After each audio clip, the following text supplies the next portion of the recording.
അസ്സലാമു അലൈക്കും വറഹ്മത്തുള്ളാഹി വബറകാതുഹു. ഇന്ന് മാർച്ച് 31 പ്രഭാത നമസ്കാരം കഴിഞ്ഞു. ഇന്നലെ പ്രത്യേകമായിട്ട് 20 കഴിഞ്ഞതുകൊണ്ട് ഖിയാമുൽ ലൈൽ നമസ്കാരമായിരുന്നു. അതൊക്കെ കഴിഞ്ഞു അൽഹംദുലില്ലാ. അങ്ങനെ പ്രഭാതത്തിൽ അത്താഴമൊക്കെ കഴിഞ്ഞു, നമസ്കാരം കഴിഞ്ഞു. ഏതായാലും ഒരുപാട് സന്തോഷം.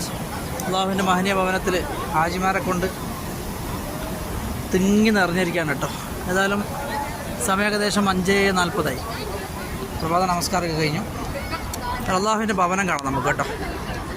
ഇവിടുന്ന് നേരെ തിരിഞ്ഞ് നടക്കുമ്പോൾ തന്നെ നമുക്ക് കിട്ടുന്നത് പരിശുദ്ധമായ അള്ളാഹുവിൻ്റെ ഭവനമാണ്.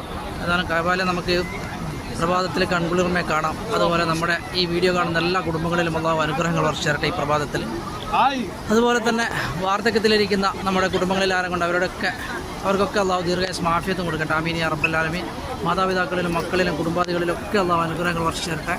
പ്രത്യേകം ഈ പ്രഭാതത്തിൽ ദുആ ചെയ്തുകൊണ്ട് പരിശുദ്ധമായ ഹറമിൽ നിന്ന് റമളാൻ 21